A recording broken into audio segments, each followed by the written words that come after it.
Бирок пролив рейка өтүшү уже өзүнчө эле бир эрдик деп эсептелет негизи. Анткени пролив рейкада Тихий океан менен Атлантика океанынын эки жактын течениялары менен шамалдар бири-бирине кагышкан жер болуп эсептелет. 10-11 метрлик толкун деп эсептелет. Ошол жерден уже ледоколдун ичинде уже бүт нерселер учкан. Биз деле туруп на местабызда учуп токтогондо мен түшкөн деле моменттер болот. Пингвиндердин баарын көргөндөн кийин миллиондогон пингвиндерди көргөм. Ошо бир жолу бизге аю нападение кылып, анан биз экспедиционщик аюга аткан. Аю келатканда биз парус качып кеткенбиз, анан жакындабаш үчүн атканбыз да. Ал на грани жизни эмес да мындай.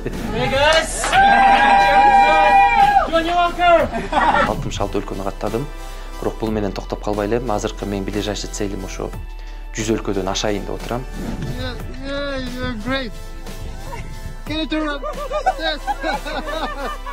Just a little.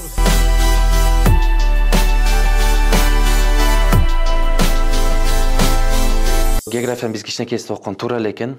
Антарктиданын только 10% кургакчылык деп айтылат.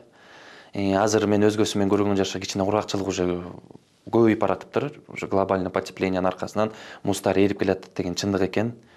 Ошо барып мисалы үчүн 80-жылдары, 85-жылдаркы сүрөттөрдү көрөсүз, азыркы сүрөттөргө салыштыра келгенде уже муздар бир топ эле азайып кеткен.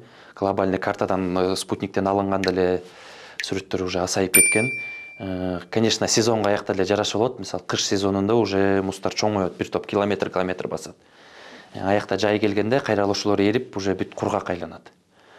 Ошол анан муз чөл деген туура, ошо аякта тоо болбосун, кайсы жер болбосун, кургактык көрүш өтө чанда кездешет.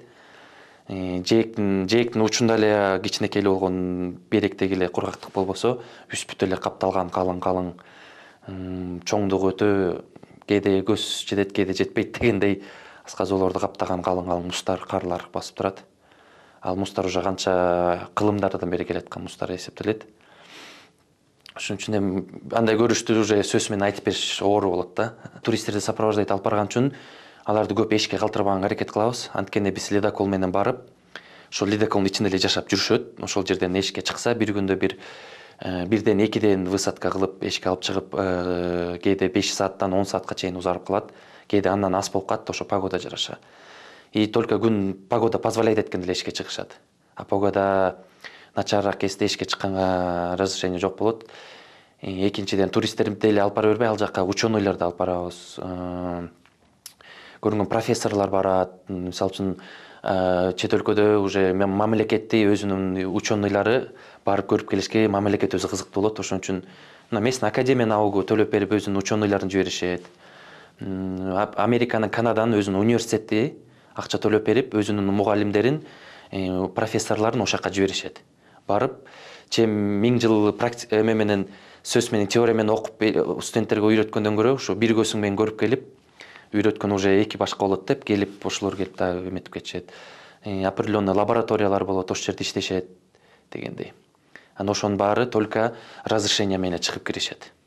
А разрешенияны ал жерде уже экспедиционный команда деп коет. Атайын уже Антарктидада көп жыл жүрүшкөн, бүт баарын билишкен, уже лицензиялары бар, полностью эксперттер. Ошолор аныкташат. Эшикке чыкканга болот же болбойт деп. Азыркы тапта ошол жерде канча станция иш алып барат? 65тен ашык станция бар. Акыркы билишимче ушу 64, бирок дагы кошулду да болгон. Эң акыркы ачылган ушу прям 93 градуска кичине эле жетпей, прям 90 деп эсептелет, бирок кичине эле жетпей. Америка жаңы станция курду, ошо эң чоң, эң современный станция болуп эсептелет. Американецтер. Бирок чоңдугу жагынан убагында Советтер Союзунун, азыр Россия Федерациясына тийишелүү Беллинсгаузен станциясы чоңдугу боюнча ошого. Мен көргөнүмөн ошого пока чоңдук көрө элекмин. Ал жакта уже почти как городок катары эле курулуп калган толтур зданиялар бар. Последние достижения ушу тоонун чокусуна церковь курушту. Ошо коруп станцияда жашагандар бар, сыйынып турушун деп. А станциялардын ичинде кандай шарттар бар? Окумуштуулар үчүн гана түзүлгөнбү же туристтер үчүн да ошол станцияларга кирип көрүп чыкканга мүмкүнчүлүк барбы? Мүмкүнчүлүк негизи жок. Станциянын ичинен определенный туристтер киргенге жери бар, кирбегенге жери бар. Эски станциялардын баары эле азыр жабылып, как музей катары иштеп калган. Мисалы үчүн биз көбүнчө барып жүргөн жер 67 ширатада Британиянын Маргарет Бэй деген станциясы бар. Ошол станцияда Маргарет Бэй уже көп жылдан бери иштеп жүрүп, бирок уже эскирдеп, эксплуатациядан чыгарып, азыр как музей катары иштеп калган. Ошондой жерлерге разрешение бар. Барып, кирип, эшиктери ачык. Бирок ошого дагы экспедиционный команда жооп берет, чтоб барып, биз барып, туристтер барып ошо бирдеме талкалап кетпеш үчүн, бирдеме урдап кетпеш үчүн дегендей. Барып ошого биз экспедиционный команда ошого жооп берет. Ошону барып полностью контролдоп, жакшынакай киргизип, анан аман-эсен кайра алып чыгып кеткенге. Ошо островдон, станциядан алып барып келгенге. А мындай станцияларга дагы негизи убагында разрешение бар болчу, бирок 2019 аягы 20-дан баштап, 20-дан ковид башталгандан бери станциялар полностью запрет коюлган. Станцияга такыр киргенге болбойт деп. Ушо менин последний барганым ушу май айында, ушул жылы май айында араң биринчи станциялар жаңы разрешение берип башташты. Биринчилерден болуп ушу Британия станциясы разрешение берген, Порт Лакрой деп аталган. Алардын разрешение берген себеби, алардын эки станциядан турулган, бирөө современный станция, бирөө эски станция. Эскисин как музей катары иштетишет, жаңысы болсо как научный катардагы, еще плюс ошо музейди аякта дүйнөдөгү эң түштүк уюлда жайгашкан почтовый служба иштейт, еще плюс кичинекей магазинчик бар. Ошодо иштеген сотрудниктер ошол жакта жашашып, бирок аяка разрешение жок. Только музейге эле, магазинге эле киргенге разрешение болот. Мисалы үчүн мен деле үйүмө почтаны жибергем ошол жерден. Келет деп ишенген эмесмин. Биринчиден кызык үчүн ошо Антарктидадан үйгө почта жиберишеме. Еще жетсе дагы кызык үчүн ошо. Ошон үчүн иштейт. Туристтердин агымы көппү же окумуштуулардын экспедицияларга басымдуулукка? Азыр туристтердин агымы көбөйүп баштады. Мурун экспедиция окумуштуулардын агымы көп болчу. Азыр акыркы жылдары Антарктида туризм өтө өнүгүп келатат. Буга чейин барган, ошол жакта обслуживать эткен, эксплуатация жүргөн ледоколдор да азыраак болчу. Азыр жылдан жылга сайын ледоколдор да көбөйүп келатат. Жаңы экспедиционный компаниялар ачылып атат. Мен иштеп жүргөн компания да жаш компания. Ошо болгону 2021 жылы жаңы ачылган. Ошо мен мен ошо компаниянын первооткрывательдеримин да. Биринчи болуп сотрудниктерден болуп кирип, биринчи ледоколду ошо Хельсинкиден куруп, бүтүп атканда барып, ледоколду чогуу бүтүрүшүп дегенде, өзүбүз колубуз менен жардам беришип, ледокол чогуу бүтүрүшүп, чогуу компаниянын ачылышын жашаганбыз. Өзү компания көп жылдан бери, 1950 жылдан бери иштеп келген. Бирок 90-жылдары иштери көп окшошпой калып, банкрот болуп калган. Бирок ага чейин алар көбүнчө круизный лайнерлерди иштетчүчү да. Бирок анан азыркы переквалификация кылышып, азыр эми экспедиционныйга өтүшүп, азыркы ошо биринчи контракт менен 3 ледокол, 3-чү ледокол азыр курулуп бүттү. Анан 3 ледоколду ошо Антарктида сезон менен анан Северныйга иштетишет. Эки жакта болушат. Аргентина аркылуу ар бир туристке 8-10 миң доллардын тегерегинде болот деп. Туура. Азыр баа кымбаттады же ошо? Азыр деле баа ошоң тегерек болот. Смотри, аяктын деле биздикине майрамдарына, сезонуна жараша болот. Сезондун башында арзаныраак болот, сезондун аягында арзаныраак болот. Орточенде, как биздин ысык көлдө айтканда, бархатный сезон учурунда кымбат болот. 10 миңден өйдө, туура. Бирок сезон учурунда 10 миңден ылдый тапкан деле туристтер көрдүм. Бирок Антарктидадан ошо ближайший ошол жака доступ Ушуая деген, Аргентинанын огненная земля деп коет. Ошол жеринде Ушуая деп эң түштүк жактагы жайгашкан эң акыркы населенный пункт болуп эсептелет Ушуая. Бирок жанында эле карай келсе Чилинин азыр атын эстей элбей атам, Порт Вильямс деген дагы Чилинин кичинекей городогу бар, бирок Чилиники өтө эле кичинекей. Ашып кетсе бир 5 миң, 10 миң эле киши жашаган. А Ушуай уже чоң, бир 100 миңге киши чукулдап калган. Это уже официально. А неофициально да жашаган кишилер да бар. Ошо келип кеткен туристтер менен аякта движение көп эле болот да. Ошондой ближайший ошол жер болот. Ошол жерден башталып 10 миң доллардан өйдө болот. Анан кимге кандай болот? Адам нагынан эмес багынан дегенде, кимдин багына жаша арзан билетке түшүп келип калгандар болот путевкага, кымбат путевкага түшүп келгендер болот. Көбүнчө алыс жерден бараткандар ал жерден барып рисковать этпейли деп сразу эле вперед путевка сатып алат, анда путевкалар өтө эле кымбатка айланып калат. Тур сатып алгандар. Мисалы Россиядан баргандар сразу эле Москвадан готовый тур менен кетишет. Аларга уже билеттери 20 миң, 30 миңге чейин чыгып кеткендер бар. Улукбек, айтсаңыз, мен мисалы ошентип путевка сатып алдым, жөнөдүм, Аргентинага бардым. Андан аркы менин кадамдарым кандай болушу мүмкүн? Эмнелерди кылышым керек, эмнелерди кылбашым керек, жаныма эмнелерди алышым керек? Биринчиден ошо Аргентинага чейин өзүңүз жолуңуз менен жетесиз. Жеткенден кийин эле уже сиз ледоколго отурасыз. Ледоколго отургучакта сизге уже заранее инструкция беришет. Эмнелерди алып келгенге болот, эмнелерди алып келгенге болбойт, кандай кийимдерди алыш керек, кандай кийимдерди албаш керек. Биринчиден аякка калың кийим алыш керек. Антарктидага бараткандан кийин суук жерге бараткандан кийин бүт эле калың кийим алыш керек. Биринчиден суу өтпөгөн кийимдерди алыш керек. Англисче waterproof pants деп коет. Суу өтпөгөн калың шымдарды алыш керек. Бутка обувьту эми өзүңүзгө обувь, ботинка алышыңыз керек, бирок аяктан эшикке чыгыш үчүн өзүнүн атайын специальный обувь болот, калың, суу өтпөгөн, өзүнүн атайын бүт кийимдер болот. Аны өздөрү берет. Компания өзү ошо ледоколду иштеткен, эксплуатация жүргүзгөн компания ошол предоставлять этиш керек. Анан экинчиден ар ким компания жараша, бирок акыркы жылдары компания өздөрү үстүңүзгө курткаңыздан берип калган. И дальнейшем ошол тунуңуздун ичине подарок болот. Куртканы өзүңүзгө белек кылып алып кетесиз. Ошо атайын компаниянын брендин жазылган калың курткалар болот. Термокурткалар двойной. Ичи сырты делген. Ошону ал дагы суу өтпөгөн атайын специальный куртка ошондой берет. Анан обязательно жазылат, калың перчатки алыңыз, суу өтпөгөн шапка алыңыз, шарф алыңыз, очки алыңыз. Анткени Антарктидада күн тийсе өтө ачуу тиет. Жана озон тешиги Антарктидада бар эмеспи? Ошондон ультрафиолет өткөндөн күн тийип атканда өтө ачуу тийип, бат эле учурда кожаны күйгүзүп коет. Ошон үчүн обязательно 100% күндөн защита кылган крем алды деп ошонун баарын инструкция бир сыйраске айтылат. Ошол менен даяр болуп турушуңуз керек. Ошол менен корабльга киресиз. Бирок ал деле коркунучтуу эмес. Анткени любой эле ледоколдун ичинде мини маркеттер, шоптор болот, duty free болот. Эгерде бирдеме унутуп калсаңыз, ошол жерден сатып алсаңыз болот. Бирок албетте ал жакта баасы 3 эсе 4 эсе кымбат болот. Бизге когда кыш келгенде ал жакта жай келет. Ошон үчүн ошол момент сезон болуп башталат. Сезондун башы ноябрдын ортосу менен башталат. Биз быйылкы сезонду ноябрдын 5-inde баштадык. Анан сезондун аягы марттын 5-inde. Марттын 5-inde акыркы туристтерди алып Антарктидага барып, анан 21-лери менен Антарктидадан чыгып кеттик марттын. Бирок кичине кеч болуп калат экен. Анткени ал ледоколдор, компаниялар бүт кичине финансовый выгоданы карашат. Бирок марттын 5-инен кийин или сезондун башында ноябрдын 5-и уже сезон кичине эртерээк болуп калат экен. Эрте дегеним аякта өтө эле суук еще. Погода начар, постоянно кар жаап, жаан жаап аткан момент болот. Шамал тынбай болуп аткан болот. И көбүнчөсүн ошо ледокол постоянно штормдо болуп, шторм болуп аткан учурда эшикке высадкага разрешение жок болот. Анткени эшикке чыгыш үчүн аякта корабль берекке чейин бара албайт. Берекке чейин орто жерлы кичинекей лодкалар обслуживание кылат. А лодкалар кичинекей волна болсо эле оодарылып кетиши мүмкүн.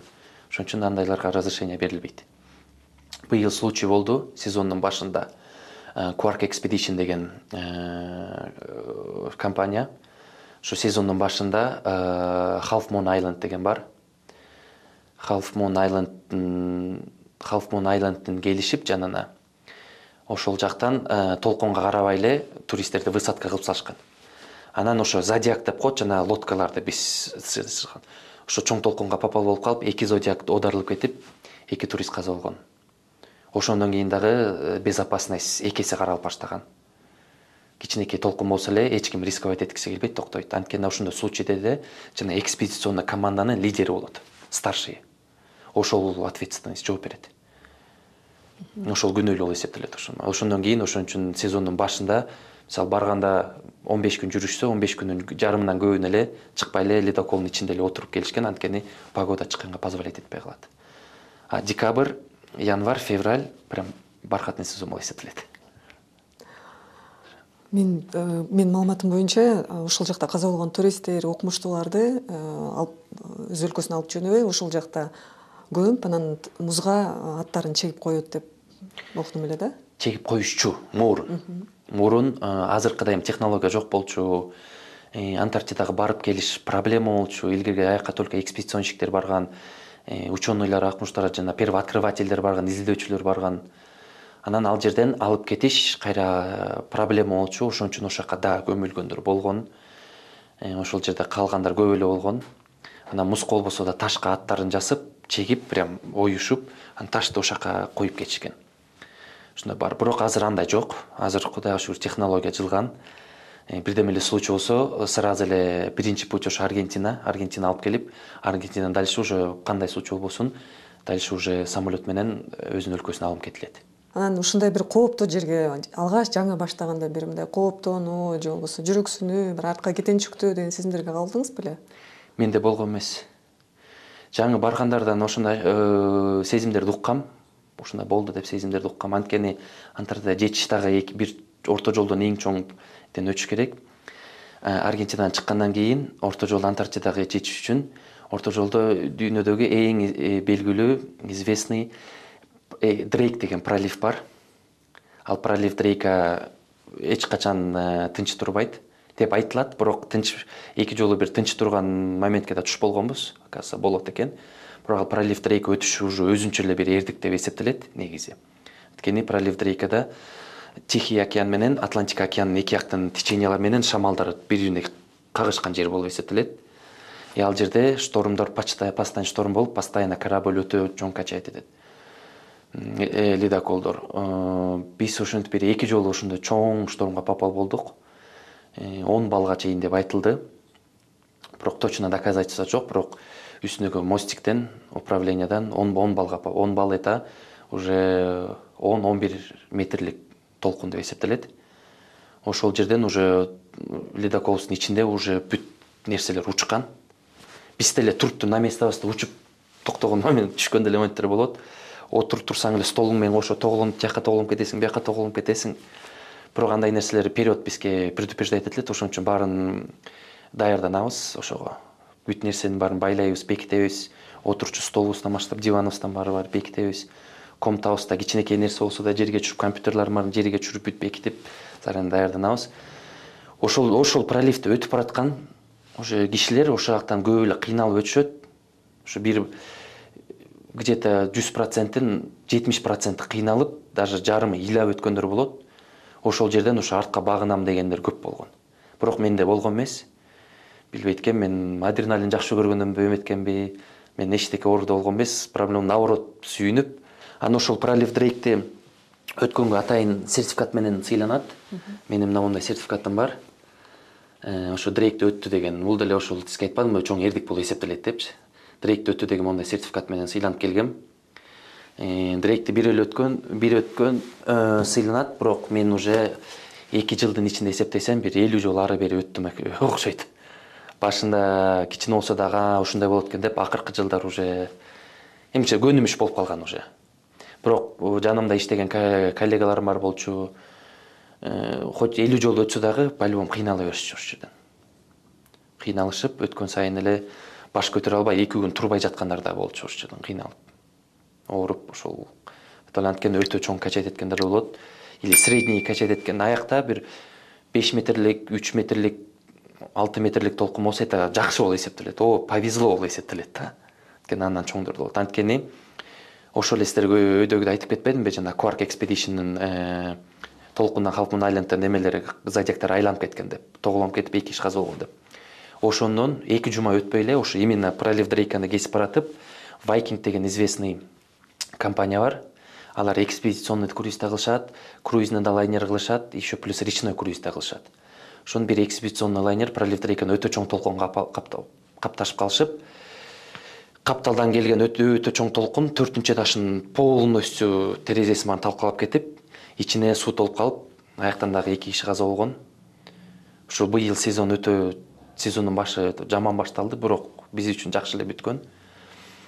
Анан ошондон 2 жума өтпөй эле жанагындай случай болуп, пролив Дрейкадан да. Хоть миллион современный технология десе дагы пролив Дрейкага до сих пор өтүш кооптуу болуп эсептелет. Ошол жерден баш аягы бир 10 миңдей моряк каза болгон. Баш аягы көптөгөн корабльдар чөгүп, анан ошонун ичинен баш аягы бир 10 миңдей моряк каза болгон, ошо именно Дрейктен өтө албай. Мен как круизный лайнерде, как моряк экипаж болуп иштечүмүн. Ал жерде биз уже жана чоңдогон круизный лайнерлер, ичинде 3000, 2000 пассажирлык баткан лайнерлерде отуруп Средиземныйда сүзчүбүз, бөлөк жерлерде сүзчүбүз деген ушундай жерлерде жүрүбүз. Кичине болсо да корабльда жүргөн мен уже опытым бар болчу. Бирок все-таки ага мен Украинадан атайын даярдык окууну өткөм. Аяктан окуп, ошактан даярдыкты өтүп, ошактан полностью керектүү кагаздарды алып, документ сертификаттарды алып, как готовый моряк катары кеткем. Бул жакка кетиш үчүн просто ошонун үстүнө эле дополнение эле керек болду, как полярный экспедиционщик өтүш үчүн. Ага уже биз ошо Финляндиядан өткөнбүз. Жарымын Аргентинадан өткөнбүз. Даярдык эмнелерди камтышы мүмкүн? Биринчилерден теоретический кетет, экинчисиден практический кетет. Практический ошо суукта кандай өзүңдү алып жүрүшүң керек, биринчилерден. Экинчилерден ошо аяктан жана чрезвычайный ситуацияларда эмне кылыш керек дегенде ошолорду кандай лодкага кирип кандай отуруш керек, кандай кийинип чыгыш керек. Мисалы чрезвычайный ситуациялар көп болот. Эсептелет, элементарный үстө эки пример келтирип кеттим. Ошондой случайларда эмне кылыш керек дегендерди биринчи теоретический өтөбүз, экинчиден бассейнге секиртип көрүшөт. Сүзгөндү билбесең да бассейнге секирип, спасательный жилетти кийгизип, чтоб кандай туруш керек. Анткени аякта спасательный жилеттер сразу эле эме эмес, губковый баллоновый эмес, сууга түшкөндө өзү үйлөнөт. Анын өзү үйлөнгөндө, катуу үйлөнүп, шеяны касып, ошакта шеяңды катуу сынып да калышы мүмкүн. Ошон үчүн ошолорго да правильно башында кандай расположение болуш керек, сууда турганда кандай туруш керек, вдруг бирөөгө жардам керек болуп калды. Биз как ал жерде экспедиционщик экипаж болгон үчүн биз туристтерге жардам беришибиз керек. Ким болбосун баарына жардам бериш керек. Жеке эле турист эмес, жаныңдагы сенин коллегаң деле, экипаж деле кооптуу абалга түшүп калып калса жардам бериш керек. Ошолорго кандай ситуацияда кандай решение принимать этиш керек, ошолорго үйрөтөт. Кандай жакын барыш керек, кандай кармаш керек, кандай сууда кармап туруш керек, или лодканын үстүнө чыкканда кандай чыгыш керек дегенде ошолорду бир сыйра практически өтүп. Элементарный эвакуационный лодкалар болот, ошонун ичине отурганда да кандай отуруш керек, ошонун баарына бүт практически өтөт, эмен өтөт. Биринчиден, анан экинчиден уже полярникке специализация өтүш үчүн атайын өзүнүн жана Аятонун организацияны составлять эткен программалары бар. Ошолорду окуп чыгышыбыз, окуп ошол жерден подготовкада өтөбүз. Ал жерден көбүнчө теоретический болот. Көбүнчө бизге окуткан, үйрөткөн себеби эме болот. Антарктидада эмнеге уруксат бар, эмнеге жок? Эмне кылыш керек? Эмнеге уруксат бар, эмнеге уруксат жок? Бир нерсени кармаганга уруксат жок, тийгенге уруксат жок. Пингвиндер жашап атса аларга эң жакын дистанция 5 метр. Бөлөк тюлендерге, морской котиктерге, морской леопардтарга дистанция 10 метр, 15-20 метрге чейин. Смотря кандай чоңураак эмелер, морской слон деп коет, ошондойлор бар. Аларга дагы ошо 15-20 метр болуп эсептелет. Ошолор менен жана жеке эле биз өзүбүздү эле карап калбай, бөлөк бирөөлөрдө кирип баратса аларды да токтотушубуз керек.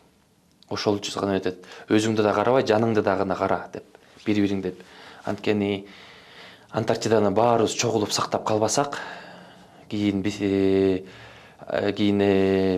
кийинки поколенияга эмнени беребиз деген, глобальный потепление келатат дегендей. Аякка пластик алып барганга такыр уруксат жок. Ошондой эле ошо пластик алып барбаш керек, мусор таштабаш керек. Ушинтип мен Антарктидага келдим, здесь был Улукбек деп жазбаш керек дегендейлерди ошонун баарын өтүп, еще плюс жаныңда бирөө да жазып атса, сен ошону токтотуп кал деген эме менен ошо бүт инструкцияларды окуп чыгабыз. Ошол менен биз экзамен тапшырабыз. Бар сабакты окуп эле жөн эле чыгарып ийген жоксуңбу деп экзамен тапшырабыз, тест тапшырабыз. Билеби билбей деп. Тест тапшырбай калсаң, сен уже Антарктидага барганга уруксат жок болуп калат. Медицина талап аякка дагы бизде Кыргызстандагыдай эле бүт дүйнөдөгүдөй эле санкнижка деп өтүп барабыз. Баягы алардын өзүнүн специальный медицинский эмеси болот, требованиясы болот. Биздикинде эле жөн эле санкнижкага барып, флюрадан өтүп койгон жарабайт. Тырмагың учунан баштап чачыңдын башына чейин бүт полностью өтүп чыгышың керек. Анын дагы жөн эле ары бери клиникадан да өткөнгө болбойт. Атайын өзүлөрүнүн специально аккредитованный, лицензированный клиникалар болот. Только ошол жерлерден өтүш керек. Бизге азыр именно ошо полярный жакка барыш үчүн Кыргызстанда андай лицензированный, аккредитованный клиника жок. Мен азыркы будущий кетип атканым азыр ошо Санкт-Петербургтан барып өтүп келдим. Бизге ближайший Кыргызстанга Санкт-Петербургда бар, Стамбулда бар. Бизге Кыргызстанга жакын арзаныраак түшчү, ошо барып келчү ошактарда бар. Ошактардан барып, баарын өтүп келесиң. Ошондон полностью өзүнүн требованиясы бар. Бүт жактан таза болуп өтүшүң керек. Ден соолугу чың адамдарды прям чогултуп алышат да. А кичинекей жерде эле организми не то болуп калса, уже ал медицинский требованияны өтпөй калат. Хронический ооруларга карайт, чтоб жок болуш керек. Кожаный заболеванияларды карашат. Мисалы үчүн алардын сураганы, мен Антарктидада 1 жылдын ичинде ооруп калып, аларга мен түйшүк жаратпашым керек. Алар ошого цель карашат. Конечно, мисалы язва желудка деген точно болбойт, аяк не болуп калат дегендей. Кожаный заболевание болот. Какие-нибудь жугуштуу ооруларда да обязательно анализ алышат. Нарынын жигити эт менен шорпо менен чоң койгом деп. Жаратылышта эле чанда кездешкен нерселерди да көрдүк. Көп кездешкен нерселерди да көрдүк дегендей. Бир жакшы бир эмеге түшүп болгонбуз, былтыр болчу, 2021-жылы. Ушу бир киттердин бир массалык миграциясына түшүп болгонбуз. Массалык миграция десек деле болот, же массалык бир жерден эки жакка жылуу десек деле болот. Ушу киттердин бир ошол жерден окумуштуулардын айтышынча бир 1000ге чукул кит болчу. Ошол бир жерде жөн эле ледоколдо кетип барсак эле алдыбыздан чыгып эле 1000дей кит кетип барды. Балдары менен дагы, чоңдору менен, кичинекей менен дагы. Анан аятонун жана айтканда мен өзүнүн ошол жакта бир правиласы бар. Китти сүзүп албаш үчүн, өлтүрүп албаш үчүн токтоп биз күтүп турушубуз керек. Анан токтоп кеткен күтүп турдук.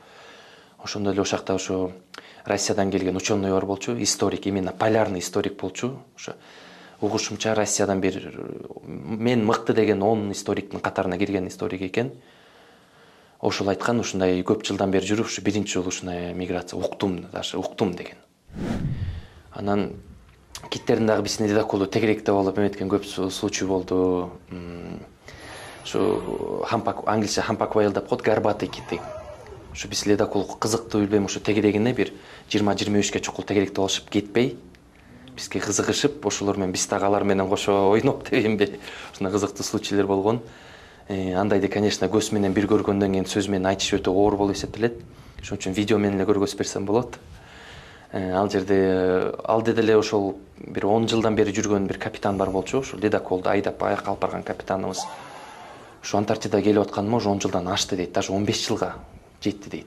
Бирок ушинтип ал дагы ушинтип кит ушу өтө жакын келип, прям ледоколду тегеректеп, прям өтө жакын келип, жакын тарткан мен өмүрү көргөнүм эмесин деп айткан.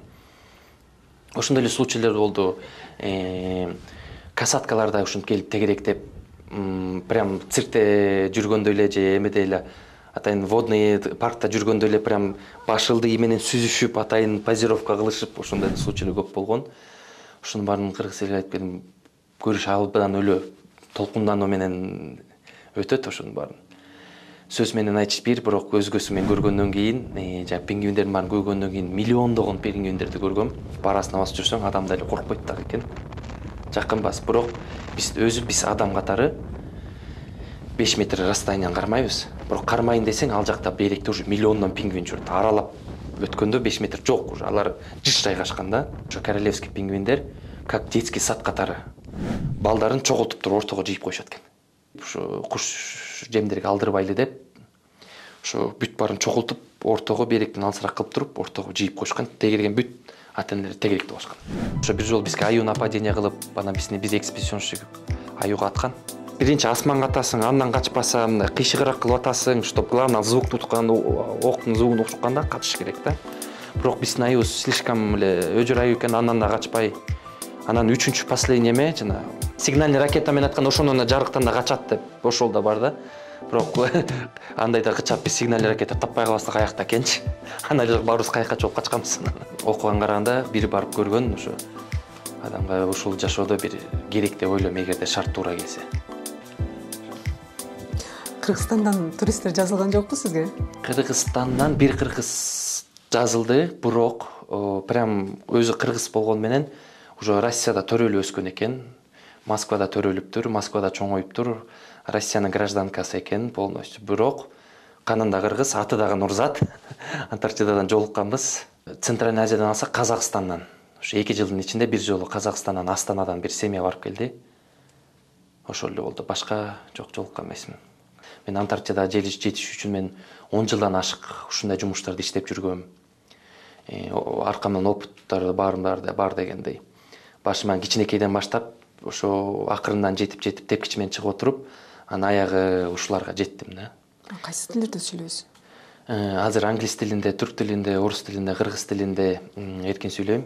Андан сырткары разговорный деп коет го, кичине түшүнүп жооп бере алам деген. Немис тилинен, испан тилинен кичине. Сизде сөз түшкөн жолу мен да түшөм деп инелериңиз же болбосо бир карындаштарыңыз же балким айылдаштарыңыз бир кызыгып сизге кайрылган учурлар болобу? Көп эле болот. Ошондой случайлар көп эле болот. Жеке Кыргызстанда жүргөндө бетме бет кайрылбаса дагы интернеттен дагы жазып, Instagram азыркы соц тармактар өтө өнүккөн. Facebook'tan, Instagram'dan жазып кайрылгандар көп болот. Көбүнө эле биринчи эле советим окугула дейм. Азыр образование жок, окуу жок, эч жакка чыга албайсың. Окуса эле бүт болот. Окуганда ошо биринчиден окуу, анан тил. Хоть мен энергетик болсом дагы, по-любому ал жака высшее образование керек. Диплом жок, мен эч жака жумушка алмак эмес. Хоть энергетик болуп, мен туризмге кирип атсам дагы, по-любому менен диплом сураган. Эми без разницы кайсы специальность, бирок главный сен образованный киши болушуң керек. Жогорку окуу жайды бүткөн адам катары образованный болушуң керек. Ошон үчүн диплом сурашат. Андан сырткары тил билиш керек. Аз тил билбей эч жака чыга албаш оор. Ден соолугуң чың болуш керек. Ден соолук чың болуш керек, өзүңдү карашың керек, тил окуш керек и образование керек. Сабакташ тапсалбаш керек ошол. Канча өлкөнү кыдырдыңыз азыр баш аягы? Азыр баш аягы 66 өлкө деп ошо кечөгөнү акыркы мен койгон 66 өлкө деп точка койгом. Точка эмес, точнее, барыптырмын деп эсептеп отуруп каттадым деп 66 өлкөнү каттадым. Бирок бул менен токтоп калбай элем. Азыркы менин ближайший целим ошо 100 өлкөдөн ашайын деп отурам. 66 өлкөнү көргөн кишинин дүйнөсү канчалык кең, канчалык терең? Бир көп эле кең деп ойлойм. Эми адамдын да өзүнөн да зависит этет. Хоть 100 өлкөнү көргөнгө, хоть бир өлкөнү көрүп койсо дагы адамдын өзүнүн кеңейчи ал адамдын өзүнүн деп эсептейм мен лично. Көп көргөн адам негизи эле көп нерсени билет деп эсептелет. Бирок мен деле көп нерсени билем деп деле айтыш деле оор. Бирок мен азыркы ошол немем Кыргызстанга келгенде дагы ошол каяктан нени көрүп, нени үйрөнүп келсем дагы ошо ичиме кысып жата албай, Кыргызстандагы ошо жаңы муундарга үйрөтүп, көргөзүп, айтып берип, бир жактан даже бирдеме үйрөтпөсөм дагы кызыктырып, мотивация берип дегендей. Ошондой катары мен пока колдонуп келем, мен знанияларымды, билимдеримди. Анан биринчилерден көп адамдар мага айтышат, жакын арадан караганда өзүң да свободно, бош алып жүрөт экенсиң депчи. Напряжение деген жок, свободно жүрөсүң, жеңил жүрөсүң, жашоого наразы эмессиң дегендей. Мен чет өлкөдөн ошону үйрөнүп келгем, ошо Кыргызстанда көп байкалып калат, баардыгы дебейм, бирок байкалып калат, көбүн кичине мындай чыңалуу жүрүшөт. Бүркөп да. Кабагын бүркөп жүрүшөт, кичине настроение болот. Көчөдөн кичинекей бирдеме болуп калса эле баары эле агрессивдүү болуп кетет. Баардыгы дебейм, арасында бар. Бирок чет өлкөдө ошондойлор аз келет да, бүт баары мына жашоонун гормону менен жашашат да, баары жыргап коюш эле, билеп коюп, иштеп коюп эле жүрө беришет. Ушул жерден мындай өзүңдү бош, кенен алып жүргөнгө көндүм, үйрөндүм десем болот. Жашоо канчалык жеңил болуп калат ушундай көптү көргөн кишиге, көп адамдар менен кезиккен, таанышкан кишиге? Биринчиден жашоо өтө эле көп жеңилденип калат экен, потому что мен Кыргызстандан чыкпай жүрө берсем, ата-энемдин эле жолун уламакмын. Эми ата-энемдин эле жолун уласам жаман эмес, болмок, жакшы эле. Менде баланы чоңойтушту, значит, алар да чоң ийгиликке жетишкен. Бирок мен кичине болсо дагы жашоо кичине башкача карап баштадым. Кыргыздарда болуп эле сразу эле ой тойго барыш керек, бияка барыш керек, тияка барыш керек, тапкан акчам эртерээк үй салыш керек, мынчы керек, тигинчи керек. Мен эле ошол менен жашоо бүтүп калбайт. Бүтүп калган учурду башкача карап баштадым. Анын ордуна мен уже путешествияга салып баштадым, кичине тапкан тыйынымды. Лучше өлкөгө барып бирдемени үйрөнүп келиш керек дегенге эметип баштадым. Жашоо ошол жагынан үчүн жеңил болуп баштады. Кыргызстанга келгенде дагы биякта жүргөнүм, көз карашым көп нерселерге көп эле нерсе өзгөрүлдү дегендей. Ошол элементарный элге берген советим деле өзгөрүлдү. Мурун совет бергенде эртерээк үйлөн, эртерээк жайлан, эртерээк үй ал, эртерээк балалуу бол, эртерээк неберелүү бол деп совет берчү элем. Азыр болсо жок, өзүңө кара. Биринчи өзүңдү кара, ата энеңди кара. Үйлөнүп жайланып жетишесиң. 30 жашта эле кеч эмес. Эң муздак сууга кайсы градус, канча градуста түштүңүз? Эң муздак сууга -1 градус деп эсептелет. Антарктидада жүргөндө ошо полярниктердин өзүнүн традициясы бар. Северный полюста жүрөсүңбү, Южный полюста жүрөсүңбү, ошол жакка баргандан кийин бир жолу суусуна түшүп чыкпасаң, сен полярник болуп эсептелбейсиң. Ошон үчүн традициясына мен да кармап, Антарктидада жүргөндө да, Северный полюста жүргөндө да эки жактан бирден жолу сууга түштүм. Сууга түшкөндө атайын сертификаттар менен сыйланасың. Бул болсо ошо Антарктидада жүргөндө ошол жардан сууга түштү, бейректен прям сууга сүздү деген доказательство сертификаты ошол жерден берилген. Ошону алып келгем. Анан Северный полюста да жүргөндө, чтоб Южный полюс и Северный полюстан да эки жактан болсун деп, Северде да жүргөндө ал жактан да түшүп, муну алып келгем. Экөөсү окшош, анткени бир компанияга барганда, бирок ичинен отличиясы биякта Арктик, биякта болсо Антарктик деп жазылып турат. Эки бөлөк жерден, ошол жан доказательствосы эки бөлөк ушунусу болот да. Эки бөлөктөр ушундай сертификаттар менен этесиң. Ошондой сууга эки жактан бир-бирден жол түшкөм. Антарктидадан пляждан түшүп көргөм. Прям пляждан, ошактан эле плавкиге чейин чечинип, прям пляждан кечип барып, айсбергдер, пингвиндер менен чогуу эле сууга түшүп, кайра келип, анан кийинип кайык менен эме кеткем. Северный полюста жүргөндө уже ледоколдун бортунан секирген. Ушундай видеолор бар. Атайын уюштурулат. Атайын ушу барганда кызыктуулар ушинтип ушунча келгенден кийин адам өмүрүндө эки баргандар бар, бирок адам өмүрүндө бир эле жолу барат деп ойлогом, бирок мен эки барып калдым, бирок кимге как повезет болот. Бирок бир барганда ошол бир баарын көрүп көрөйүн деп, ошон үчүн түшүп көргөм мен эки жактан тең. Антарктидада сезон бүткөндө, Северныйда сезон башталат. Бизге жай келгенде Северге да сезон жай келет да, сезон башталат. Ледокол Антарктида кыш келгенде күтүп тура бербей, өйдө өтүп, Северныйда сезон кылып, ал жакта дагы ар кандай экспедицияларды кылат. Антарктидадан Южный полюстан Северный полюска өткөндө орто жолдон экваторду кесип өтөбүз. Экваторду кесип өткөндө атайын моряктардын өзүнүн традициясы бар.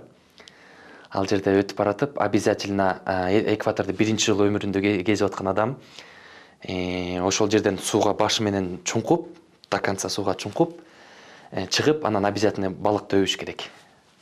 Атайын ушундай илгерки пираттардан калган, ошо моряктардын өзүнүн традициясы болот. Биз да ошол традицияны кармап, обязательно ошол жерден экваторду биринчи жолу кесип өтүп аткан адамдар ушунду экен, мага да болгон. Бирок биз эшиктен океанга секирген эмеспиз.